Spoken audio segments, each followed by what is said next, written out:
You cut them off, and now they're obsessed. You're in an unseen battle, and here's why. You did it. You cut them off, not halfway, not with hesitation. You were crystal clear. You laid the boundary, walked away, said no more, and meant it. You've moved on. You've healed. You've grown. You're thriving. But still, they linger. You can feel it, can't you? That weird energetic pull. Like someone's trying to tug on a cord that you already cut. Maybe you haven't seen them in months, maybe years. But you still sense them watching, thinking about you, obsessing. They're stuck, even though you're not bothered. No, not in the least bit.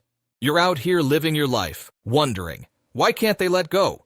Why does it feel like you're still spiritually tied to someone you've outgrown 100 times over? Let me be the one to say it. You're not imagining this. This is real. This is spiritual. And it's time we talk about it. What they're experiencing is the illusion of a connection that no longer exists. Let's be honest. When someone's obsessing over you after you've moved on, it's not love. It's not destiny. It's not fate trying to bring you back together. It's about control. It's illusion. A delusion that things are as they once used to be. It's energetic possession masquerading as passion. What they're feeling isn't connection. It's an attachment. And here's the kicker. It's not even about you as a person anymore.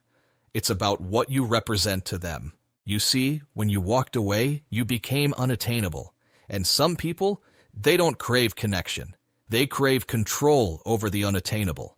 That's why even now, long after the last text, after the last fight, after you cut them off with no ambiguity, they're still finding ways to linger, creating fake accounts, checking your socials, asking mutual friends, sending accidental messages. Even if they're blocked, they're watching from another number, another account. And it's not flattering. It's not romantic. It's spiritually invasive. Here's something you may not know. When someone fixates on you this way, they are energetically clinging to you without your consent. That's right. Consent matters in the spiritual realm too. They're holding on to a version of you that only exists in their mind. They're replaying memories, conversations, moments where they think they had power over you. And by doing so, they keep trying to reopen an energetic cord that you already shut down. But here's the deal. You didn't create the attachment. They did. You're not responsible for the narrative they're running in their head. You're not responsible for the illusion they refuse to let go of. Maybe you tried with them. I mean, you really, really tried. Maybe you saw some potential. But something was always off. You felt it in your gut. Their vibe, their energy, it didn't align. It confused you, drained you, maybe even scared you. Why? Because they were never connecting to your heart. They were connecting to your light. They weren't in love with your soul. They were obsessed with your power. Look, if this was a spiritual test, and let's be real, it was. You passed. Now, let me say something a little controversial. Just because there was intensity at one point doesn't mean it was a divine connection. Not everything that feels deep is destined.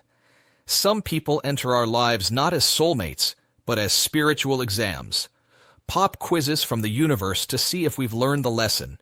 Will you choose peace over chaos? Will you choose self-respect over nostalgia? Will you finally choose you?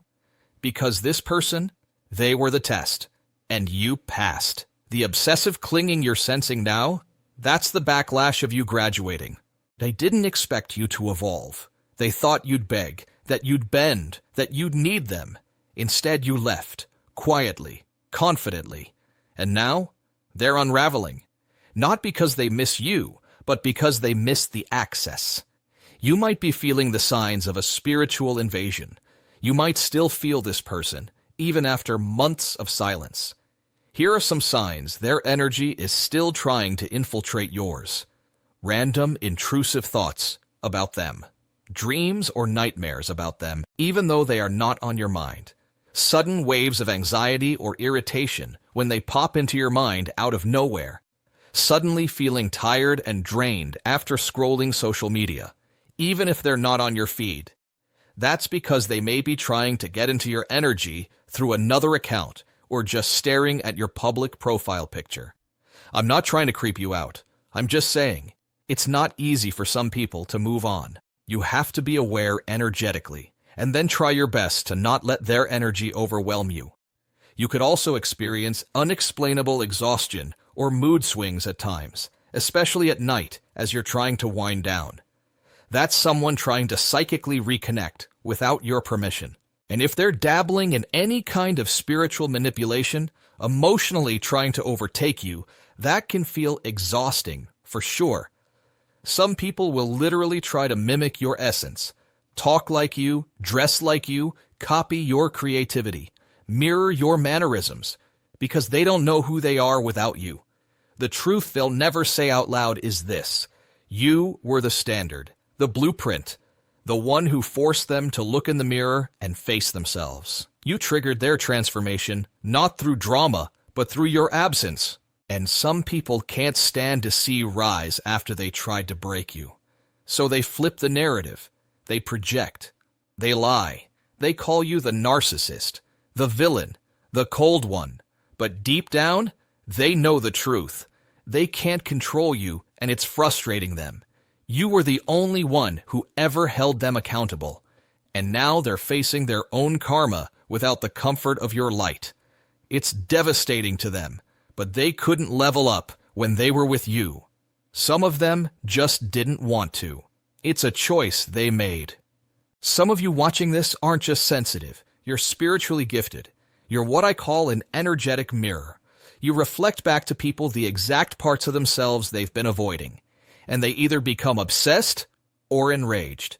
But let me remind you of something powerful. Just because you're intuitive doesn't mean you're obligated to carry other people's spiritual baggage. You are not a dumping ground for someone's unhealed wounds. You're not a rehab center for emotional chaos. You are not a spiritual battery for someone too lazy to charge their own. You have permission to protect your peace, to block, to disconnect, to walk away. And you don't owe anyone a second chance at the expense of your soul. Now that you're aware of what's behind the energetic drag, the pull you've been feeling, you can make a choice to do something powerful, right here, together. Close your eyes. Take a deep breath. Say this out loud. I release anyone who is not aligned with my highest self. I cut all energetic cords rooted in fear, obsession, or illusion. I reclaim my power. I reclaim my light. I send you peace, but I do not accept your energy. I am free, and so it is. Subscribe, like, comment. You know the drill. Share the video with a friend. See you next time.